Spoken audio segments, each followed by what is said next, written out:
को कृतार्थ करें।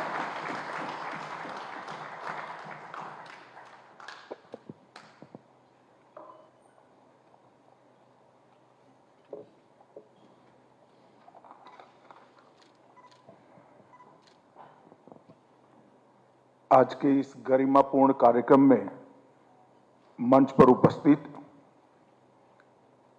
दिल्ली विधानसभा के अध्यक्ष श्रीमान विजेंद्र गुप्ता जी,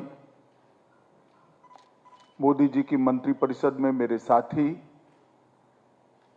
श्रीमान किरण रिजिजू जी, दिल्ली की मुख्यमंत्री बहन रेखा गुप्ता जी, उपराज्यपाल दिल्ली श्री विनय कुमार सक्सेना जी और आज देश भर से पधारे हुए विधान सभाओं के, विधान परिषद के सभापति, उपसभापति, दिल्ली के सभी चुने हुए मंत्रीगण, सांसद महोदय, विधायक, पूर्व सांसद और उपस्थित सभी गणमान्य लोगों को मैं आज के कार्यक्रम में स्वागत करता हूं। मित्रों, आज एक प्रकार से मणिकंचन योग है। एक और तो आज ही देश के विधायी इतिहास की शुरुआत जिस दिन हुई, इस दिन आज जहां हुई वही सदन में उपस्थित हुए हैं। आज के ही दिन महान स्वतंत्रता सेनानी विट्ठल भाई पटेल को केंद्रीय विधानसभा का अध्यक्ष बनने से भारतीय द्वारा हमारे विधायी इतिहास की शुरुआत हुई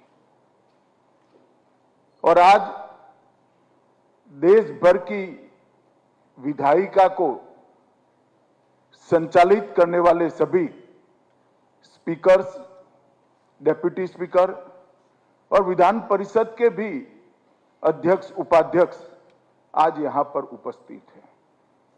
तो एक प्रकार से स्वर्णिम इतिहास से लेकर स्वर्णिम भविष्य की रचना करने वाली पूरी विधायी व्यवस्था आज इस ऐतिहासिक सदन में उपस्थित है। हम सब के लिए गौरव का विषय है कि आज वीर विट्ठल भाई झवेर भाई पटेल को पहले भारतीय अध्यक्ष बनने के 100 साल के उपलक्ष्य में आज हम यहां एकत्रित हुए हैं। मगर जब इस सदन में हम बैठे हैं, हमने ये भी याद रखना चाहिए, इस सदन में भारत के आजादी के आंदोलन के कई गणमान्य वरिष्ठ नेतृत्व ने विधायक नाते अपना योगदान दिया है। महामना मालवीय जी करीब करीब 20 साल इस सदन के सदस्य रहे हैं। गांधी जी के गुरु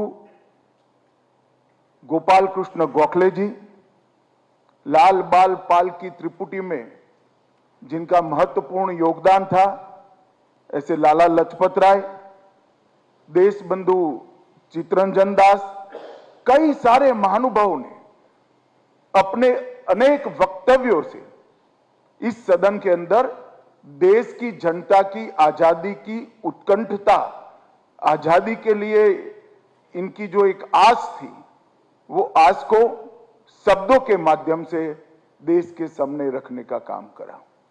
मेरा आग्रह है विधानसभा अध्यक्ष जी से कि सारे महानुभाव के विधानसभा में दिए हुए भाषणों का संकलन देश की सभी विधानसभाओं में उनकी लाइब्रेरी में उपलब्ध कराना चाहिए, जिससे दिल्ली की ये विधानसभा में किस प्रकार से आजादी की आल्हेक जगाने का काम हुआ था, वो आज के युवाओं तक और आज के विधायकों तक पहुंच पाए, ये जरूर करना चाहिए। मित्रों, आज यहां आने से पहले एक सुंदर प्रदर्शनी दिल्ली विधानसभा ने बनाई है। विट्ठल भाई पटेल की जीवनी पर, उसको मैंने देखा है।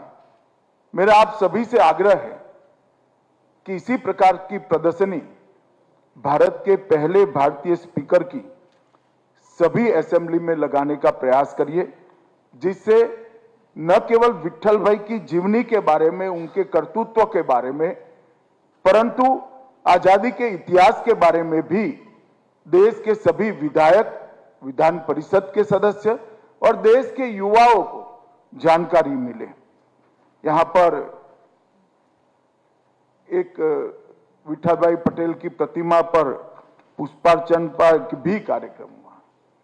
मित्रों, जब विट्ठल भाई पटेल की बात करते हैं तो हम गुजरात के लोग बहुत गौरव के साथ कहते हैं, दो भाई ऐसे गुजरात ने दिए थे, जिसने एक ने स्वतंत्रता आंदोलन में गांधी जी के साथ कंधे से कंधा मिलाकर दिन रात एक कर दिए, और दूसरे भाई विट्ठल भाई पटेल ने भारत के विधायी परंपराओं की नींव डालकर आज के लोकतंत्र का काम करने का।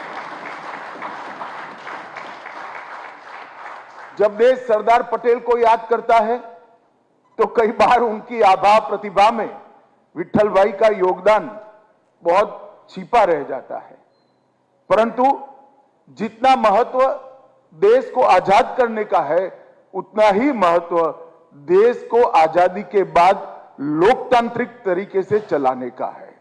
और लोकतांत्रिक तरीके से देश को चलाने की भारतीय नींव, भारतीय विचार के आधार पर नींव डालने का काम अगर किसी ने किया तो निसंकोच कह सकते हैं वीर विट्ठल भाई पटेल ने किया। एक मजेदार किस्सा है। सरदार पटेल और विट्ठल भाई दोनों पेशे से वकील थे। उस जमाने में दुनिया भर में वकीलात करने वालों के लिए हाईएस्ट डिग्री बैरिस्टर की मानी जाती थी, और वो इंग्लैंड से मिलती थी। वल्लभ भाई ने बैरिस्टर की डिग्री के लिए अप्लाई किया, और वल्लभ भाई का परमिशन भी आ गया, मगर उस जमाने में डॉक्यूमेंटेशन इतना ठीक नहीं होता था, तो परमिशन जाने का, वीजा, सभी चीजें वीजे पटेल के नाम से आई, वल्लभ भाई झवेरभाई पटेल।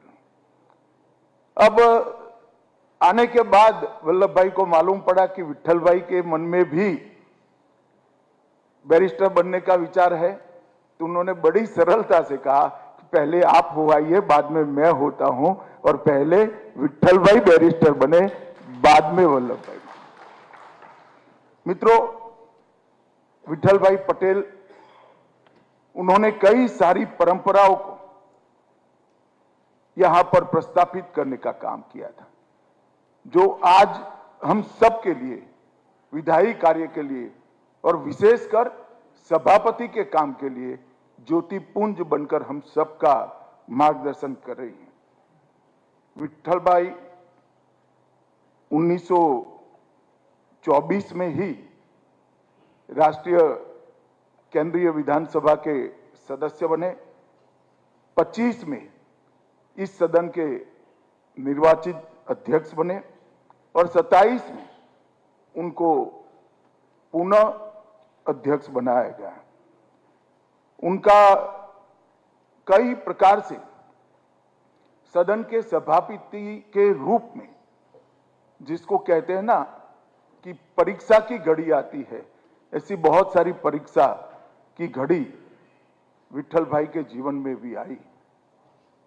मगर इनके जीवन चरित्र को ध्यान से अभ्यास करें तो हर परीक्षा की घड़ी में विट्ठल भाई 100% मार्क के साथ उत्तीर्ण हुए।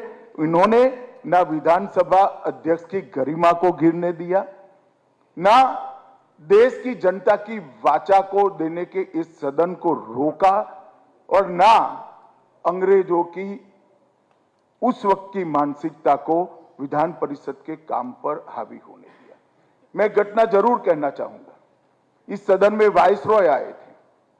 उस जमाने में ऐसा कहते थे कि ब्रिटिश साम्राज्य का सूरज कभी अस्त नहीं होता है, कहीं अस्त होता है तो कहीं दिन होता है। पूरे आधी दुनिया में उनका साम्राज्य हुआ करता था और कोई बहुत विधायी परंपराओं का सम्मान करने की परंपरा भी वो सम्मान के साथ निर्वहन नहीं करते थे। जब वाइसरॉय की विधानसभा की मुलाकात तय हुई तब वहां से बड़ा आग्रह आया कि वाइसरॉय जब विधानसभा का संबोधन करेंगे एक ही चेयर होगा वाइसरॉय का, बाकी सब सदस्य नीचे बैठेंगे। विठल भाई ने आग्रह करा कि इससे तो अच्छा है कि वाइसरॉय यहां पर न आए। विधानसभा अध्यक्ष की एक गरिमा होती है, अध्यक्ष का चेयर बरोबर साथ में लगेगा और सम्मान के साथ। और परिणाम ये आया कि अंग्रेज सरकार ने इसको स्वीकार करना पड़ा और जब वाइसरॉय यहां आए साथ में बरोबर अधिकार के साथ सम्मानीय विठल भाई इस विधानसभा के अध्यक्ष के रूप में। इस प्रकार की कई चीजों में उन्होंने आदर्श प्रस्थापित करने का काम किया, क्योंकि विधानसभा के अध्यक्ष का पद बहुत महत्वपूर्ण होता है। विधानसभा के अध्यक्ष के पद में एक प्रकार का गौरव पद की रचना के साथ ही निहित कर दिया गया है। इसका सम्मान संभालने का काम विठल भाई ने किया। विठल भाई का आजादी के आंदोलन में भी बहुत बड़ा योगदान रहा। 1922 में जब चौरी चौरा कांड के बाद महात्मा ने पूरा आजादी का आंदोलन स्थगित कर दिया। अहिंसा के आग्रह पर महात्मा ने कहा कि सबसे पहले हम सब ये तय करेंगे कि आजादी का आंदोलन पूरा अहिंसक होगा, बाद में ही मैं आंदोलन शुरू करूंगा। उस वक्त कुछ लोगों ने महात्मा जी के विचार के साथ सहमति तो रखी, मगर उन्होंने तय किया कि आजादी के आंदोलन की लौ भी मंद नहीं होनी चाहिए। तो स्वराज पार्टी की स्थापना हुई और उसमें विठल भाई और चित्तरंजन दास ये दोनों बहुत महत्वपूर्ण व्यक्ति थे जिन्होंने स्वराज पार्टी की स्थापना की और महात्मा गांधी के अपील के बावजूद स्वराज पार्टी ने आजादी का आंदोलन शुरू रखा और वो लॉ को बुझने नहीं दिया। गुजरात के खेड़ा में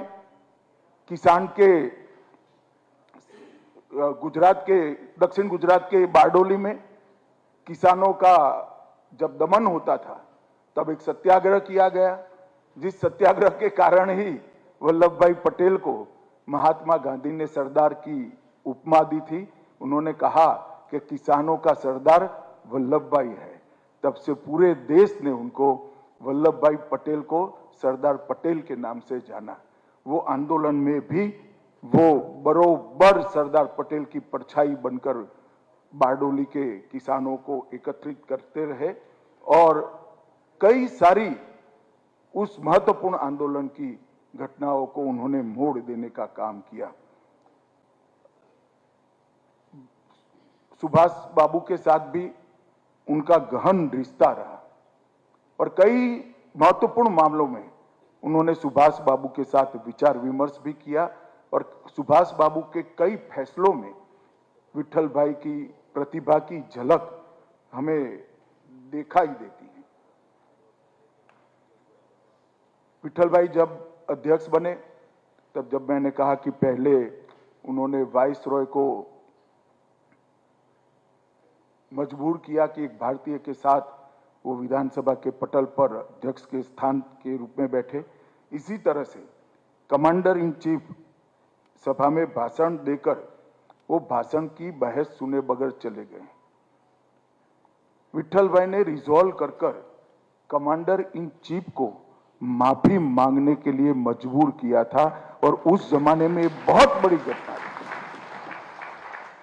इन्होंने यहां रिजोल्यूशन लाया कि भाषण देकर एक तरफा नहीं चले जा सकते, इस पर बहस होती है, भाषण के बाद तो बहस को आपको सुनना पड़ेगा और माफी मांगने के लिए उन्होंने बाध्य किया।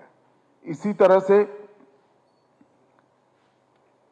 ब्रिटिश सरकार ने नियम 17A लाकर अध्यक्ष को बाध्य करने का प्रयास किया। 17A नियम का हार्दय था, वही प्रस्ताव आ सकता है असेंबली में जो ब्रिटिश सरकार जिसको अनुमति देगी। विट्ठल भाई ने इसका पुरजोर विरोध किया, सदन में चर्चा हुई, जन आंदोलन बनने लगा और अंत में ब्रिटिश सरकार को झुकना पड़ा और 17A को बाहर निकालकर विधानसभाओं को चर्चा का एक प्लेटफॉर्म बनने के लिए करा गया। और एक प्रकार से उनके ही समय में जो अभी सभी राज्यों में केंद्र सरकार में एक विधायी विभाग है और विधानसभा का सचिवालय है, उसकी स्थापना भी विट्ठल भाई के समय में हुई। स्वतंत्र विधानसभा विभाग किया और उस वक्त उनका नोटिंग बड़ा महत्वपूर्ण है कि कोई भी विधानसभा चुनी हुई सरकारों के अंतर्गत काम नहीं कर सकती। विधानसभा स्वतंत्र होनी चाहिए, तभी जाकर विधानसभाओं की बहस की सार्थकता रहती है। और मैं विचार करता हूं कि उस जमाने में कितनी दूरदृष्टि होगी कि जब देश आजाद होगा तब सरकारें बनेगी, विधानसभा पक्ष और विपक्ष दोनों के लिए एक प्रकार से अपने विचार रखने का माध्यम बननी चाहिए। विधानसभा पक्ष और विपक्ष दोनों की समझ से जनता का आवाज रखने की माध्यम बननी चाहिए। और अगर विधानसभा का विभाग स्वतंत्र नहीं होता है तो ये कभी संभव नहीं होता है। इसलिए स्वतंत्र विधानसभा विभाग की रचना करने का जो ऐतिहासिक निर्णय विट्ठल भाई पटेल ने अंग्रेजों के समय में किया, उसको हमारी संविधान सभा ने भी स्वीकार किया और आज सभी विधानसभाओं के अंदर विधानसभा का विभाग अध्यक्ष के तहत और लोकसभा राज्यसभा में भी अध्यक्ष के तहत चलते हैं। स्पीकर होने के बाद उस वक्त बहुत अंतर्विरोध चलता था, अंग्रेजों की सरकार थी, परंतु एक और जनता की आवाज को भी यहां प्रदर्शित करना था, उसको आवाज देना था और दूसरी ओर नियमों से भी चलना था। उन्होंने कभी दुविधा में नहीं रहे। देश की जनता की आजादी की उत्कंठता और आजादी की तीव्र इच्छा, इसकी निर्भीक प्रदर्शन विधानसभा में जरूर हुआ, परंतु सभी नियमों के दायरे में रहा। और ये अद्भुत संतुलन जो उन्होंने बनाया वो आज के सभी सभापति उपसभापति के लिए बहुत महत्वपूर्ण है। और मेरा आग्रह है कि उस वक्त के प्रोसीडिंग भी सभी ने एक बार देखना चाहिए। उनको तनख्वाह मिलती थी, तनख्वाह की अमाउंट में अभी कहना नहीं चाहता क्योंकि उस जमाने में तनख्वाह बड़ी कम होती थी, परंतु उन्होंने तनख्वाह की भी व्याख्या की कि ये मेरी निजी इनकम है और इस पर मेरा अधिकार है, इसलिए तनख्वाह का आधा हिस्सा गांधी जी के स्वराज के आंदोलन में विट्ठल भाई ने देने का फैसला किया और जरा भी नहीं। इन्होंने कहा अध्यक्ष के नाते मेरी निजी इनकम है और इसको मैं अपने विचार से खर्च कर सकता हूं, इससे मेरी सभापति के दायित्व के निर्वहन में कोई कहीं बाधा नहीं होती है। इस तरह से कई सारे उन्होंने पैरामीटर्स सेट किए जो आज भी कालबाह्य नहीं हुए। मित्रों, जब 1930 में कांग्रेस पार्टी ने विधानमंडलों के बहिष्कार का ऐलान किया, तब सभी विपक्षी सदस्य त्याग पत्र दे चुके थे और बाद में विट्ठल भाई पटेल ने भी त्याग पत्र देते हुए एक ही वाक्य लिखा था त्याग पत्र में, अब मेरा स्थान भारत की जनता के बीच में है और मेरा काम भारत की जनता की स्वतंत्रता है। ये बहुत बड़ी बात थी। जब अपील हुई कि सभी लोग एक बार बाहर निकल जाए विधानमंडलों से, प्रांतीय विधानसभाओं में से और सेंट्रल असेंबली से, और आजादी के आंदोलन में लगे, तब एक पल की भी देरी करे बगैर उन्होंने इस आह्वान को, गांधी जी के आह्वान को स्वीकारा और वो आगे बढ़े। मित्रों, आज यहाँ पर देश भर के विधानसभाओं के अध्यक्ष, उपाध्यक्ष, विधान परिषद के अध्यक्ष, उपाध्यक्ष सभी उपस्थित है। तब मेरा सबसे आग्रह है कि एक प्रकार से भारतीय विधायी कार्य प्रणाली के भीष्म पितामह विठल भाई पटेल के अध्यक्ष बनने के 100 साल के मौके पर हम सबके लिए भी मौका है कि अपनी अपनी असेंबली में हम सभापति के स्थान की गरिमा को बढ़ाने के लिए काम करें। हम एक निष्पक्ष मंच अपने अपने प्रदेश की जनता की आवाज के लिए रखें। एक निष्पक्ष बहस पक्ष और विपक्ष के द्वारा हो, इसको हम सुनिश्चित करें और सदन की कार्यवाही विधानसभा के नियमों के अनुसार, लोकसभा राज्यसभा के नियमों के अनुसार हो, इसके लिए हम आग्रही बने, क्योंकि विचार मंथन ही ये लोकतंत्र में जनता की समस्याओं के निवारण का सर्वश्रेष्ठ माध्यम है। और साहब, मैं आप सभी को एक अपील करना चाहता हूं, हमारे 13,000 साल पुराने इतिहास में जब जब भी सभाओं ने अपनी गरिमा खोई है तो बहुत बुरे परिणाम हमें भुगतने पड़े हैं। मैं आज हस्तिनापुर की सभा का भी आपको याद दिलाना चाहता हूं। जब हस्तिनापुर की सभा ने अपनी गरिमा खो दी, जब एक स्त्री के सम्मान में सभा खड़ी नहीं हुई, तब महाभारत हुआ था।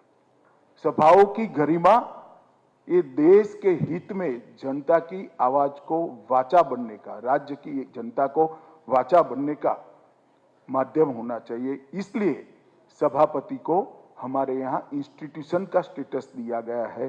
सभापति अपने आप में एक संस्था होता है और एक प्रकार से बड़ा अंतर्विरोध है, क्योंकि सभापति चुनकर तो आते हैं एक राजनीतिक दल से, आते हैं तो एक राजनीतिक दल की विचारधारा से संबंध होकर, मगर सभापति की शपथ लेते ही उनको अंपायर नाते काम करना है। और इसलिए सबसे कठिन भूमिका पूरी असेंबली में किसी की होती है तो सभापति की होती है। मगर मैं आज गौरव के साथ कह सकता हूं कि भारतीय आजादी के इस 80 साल में और हमारे संविधान के 75 साल में हमारे देश भर की असेंबलियां, विधानसभाएं और लोकसभा में हमेशा सभापतियों ने लोकसभा और विधानसभा के गौरव को आगे बढ़ाने का काम किया है और हमारे लोकतंत्र को हमने मजबूत किया। जब हम आजाद हुए तब एक चर्चा थी, कितने साल इस देश में लोकतंत्र चलेगा, कैसे चलाएंगे, और कई लोग मखौल उड़ाते थे हमारी आजादी के आंदोलन का भी और हमारे संविधान की निर्माण की प्रक्रिया की। मगर आज मैं गौरव के साथ इस ऐतिहासिक सदन में कह रहा हूं कि हमने 80 साल में लोकतंत्र की नींव को पाताल से गहरा डालने का काम किया है और हमने सिद्ध किया है कि भारतीय जनता की रग रग में, भारतीय जनता के स्वभाव में लोकतंत्र पड़ा हुआ है। क्योंकि कई सारे देश हमने देखे हैं जिनकी शुरुआत तो लोकतांत्रिक तरीके से हुई, मगर 1 दशक, 2 दशक, 3 दशक, 4 दशक होते होते लोकतंत्र की जगह अलग अलग प्रकार का काम हुआ है। कई सारे देशों में परिवर्तन के लिए खून बहा, युद्ध हुए, विद्रोह हुए। भारत एकमात्र ऐसा देश है विगत 80 साल में जो आजादी के बाद कई सारे परिवर्तन भारत की सत्ता में हुए, खून की एक बूंद बहे बगैर शांतिपूर्ण सत्ता परिवर्तन भारत में किया। और उसका मूल कारण कि हमने हमारी विधायी परंपरा को बहुत अच्छे तरीके से संजोकर रखा है। समय समय पर समय अनुकूल हमने परिवर्तन भी की है और उसमें सभापति की भूमिका जो न्यायाधीश की है उसका बहुत बड़ा योगदान है, क्योंकि निष्पक्षता और न्याय यही 2 स्तंभ है जिन पर अध्यक्ष की गरिमा टिकी हुई है। और जब ये 2 स्तंभ अध्यक्ष की चेयर से संभाल कर रखते हैं तो सदन की गरिमा भी बन लेती है। इसलिए अध्यक्ष ही एक प्रकार से सदन का अभिभावक और सदन का सेवक भी माना जाता है। अध्यक्ष के गरिमापूर्ण बर्ताव से ही सबसे बड़ी सेवा सदन की हो सकती है और अध्यक्ष के दृढ़ व्यवहार से ही सदन के अधिकारों का रक्षण होता है, वो अभिभावक की भूमिका में भी होता है। और मित्रों, इसीलिए अध्यक्ष की कुर्सी को संविधान मान्य कुर्सी के रूप में हमारे संविधान ने मान्यता दी है।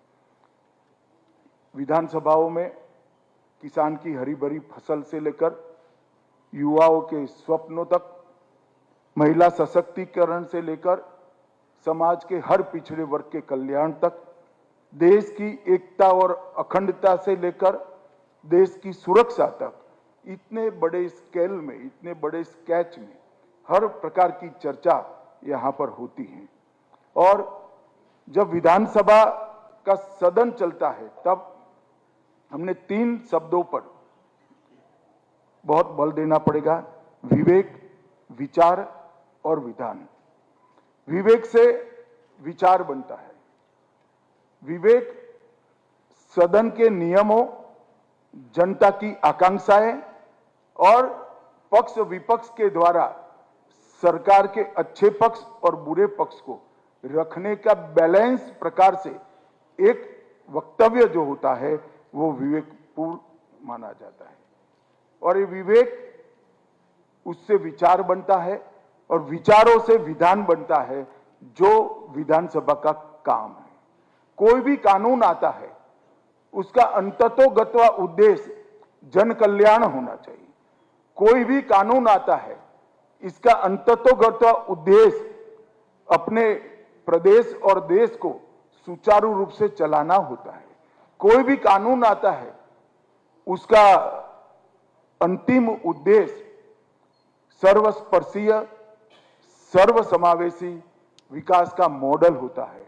और कोई भी कानून आता है उसका अंतिम उद्देश्य विधानसभा की, प्रांतों की, प्रदेशों की आंतरिक सुरक्षा और देश की आंतरिक और बाह्य सुरक्षा को सुनिश्चित करना होता है।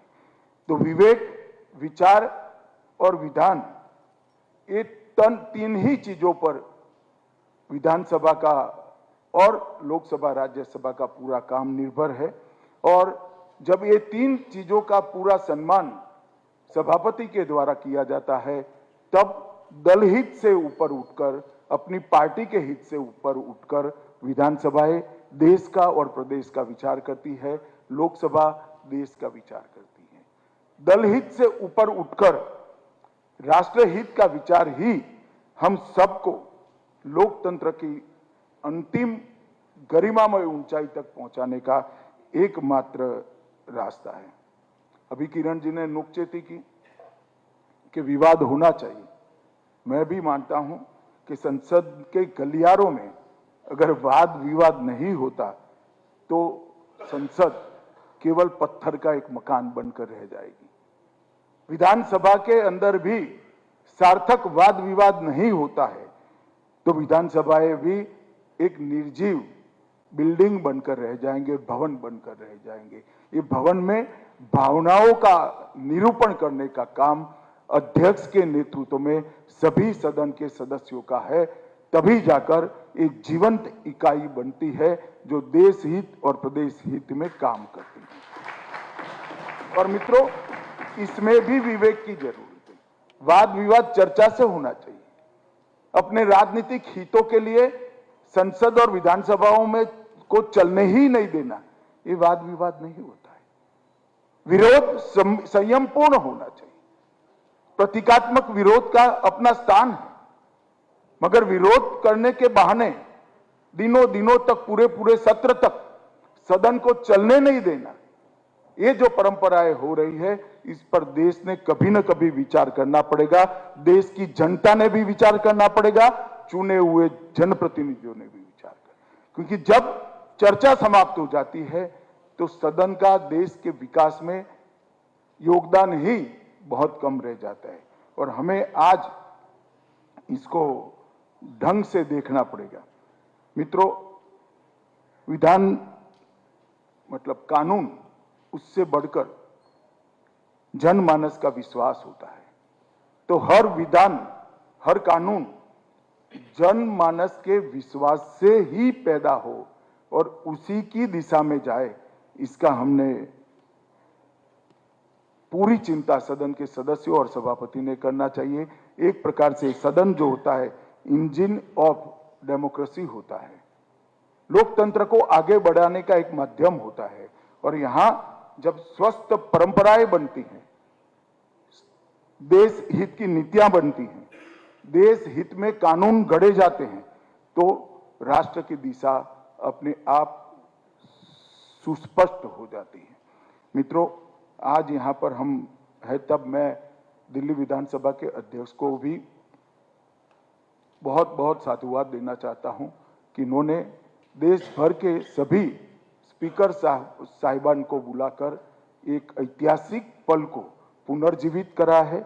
इससे देश के युवाओं में हमारे विधायी इतिहास को पहुंचाने का हमें काम है। मैं जब यहां आया हूं तब सभी सदन के सभापतियों को भी निवेदन करना चाहता हूं, सदन के अंदर सार्थक चर्चा के लिए जितने भी नियम हैं, चाहे प्रश्नोत्तरी का है, शॉर्ट ड्यूरेशन डिस्कशन का है, विशिष्ट चर्चा का है, अविश्वास के प्रस्ताव का है, बजट पर चर्चा का है, प्राइवेट मेंबर बिल का है, इस सभी नियमों का भरपूर उपयोग विधायक और सांसद कर पाए।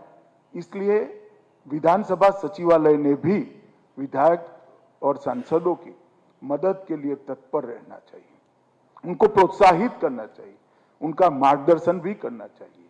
और इसके साथ एक मेरा व्यक्तिगत सुझाव भी मैं देना चाहता हूं, मगर मेरा आग्रह है और विनंती भी है कि सभी स्पीकर विधानसभा के सभी सभापति इसका स्वीकार करेंगे। हमने हमारी सदनों की लाइब्रेरी को बहुत समृद्ध करने की जरूरत है। हर विधानसभा ने विधानसभाओं की जो पुस्तकालय है, उसको संविधान की चर्चा से लेकर लोकसभा राज्यसभा की चर्चा से लेकर देश के गौरवमयी इतिहास और हमारी लंबी सांस्कृतिक परंपरा से पूरी तरह से लैस कर देना चाहिए। क्योंकि विधायकों और सांसदों की स्टडी करने के लिए, उनके अभ्यास करने के लिए विधानसभा और लोकसभा की लाइब्रेरी अगर हम समृद्ध करेंगे तो हमारी उज्जवल परंपराएं बढ़ती रहेगी और एक प्रकार से लोकतंत्र भी सुदृढ़ होगा। और मैं सभी विधायकों को भी अपील करना चाहता हूं कि लाइब्रेरी का महत्तम उपयोग करना चाहिए। एक प्रकार की उदासीनता जो दिखती है लाइब्रेरी के उपयोग की, लोकसभा के लाइब्रेरी का पुस्तक ले जाने वालों का सूची देखे तो कई बार विचार आता है कि खर्च क्यों हो रहा है। इसका उपयोग बढ़ाने के लिए भी सभापति ने इनिशिएटिव लेना चाहिए। अपनी जब आपकी विधान सभा के सदस्यों के साथ चाय पर मीटिंग होती है तब उनको प्रेरित भी करना चाहिए और ये सारी लाइब्रेरियां इलेक्ट्रॉनिक रूप से भी उपलब्ध हो और उसमें केवल विधायक और सांसद नहीं, रिसर्च करने वाले स्टूडेंट को भी ये लाइब्रेरी का उपयोग करने की परमिशन हिम्मत कर देनी चाहिए। क्योंकि युवा अगर रिसर्च करेगा तो वो ही आने वाले दिनों में हमारे लोकतंत्र का पिलर बनेगा। अंत में मैं फिर से एक बार विठल भाई पटेल को और इस महान सदन में जो आजादी के आंदोलन के महानायक बैठकर अपना योगदान दिए हैं, ये सभी को दो हाथ जोड़कर श्रद्धांजलि देना चाहता हूं और स्पीकर दिल्ली विधानसभा को भी बहुत बहुत बधाई देना चाहता हूं कि इन्होंने एक ऐतिहासिक पल को पुनर्जीवित कर इस देश में विधायी इतिहास कब से शुरू हुआ, भारतीय विधायी परंपरा कैसे मजबूत हुई, इसके लिए आज देश भर के सामने एक नई बहस छिड़ी है। इससे निश्चित ही हमारी विधायी परंपरा और लोकतंत्र दोनों को फायदा होगा। अंत में ये 2 दिन की कॉन्फ्रेंस का स्पीकर साहब और सभी देश की विधानसभाओं के स्पीकर को बहुत बहुत शुभकामनाएं। वंदे मातरम।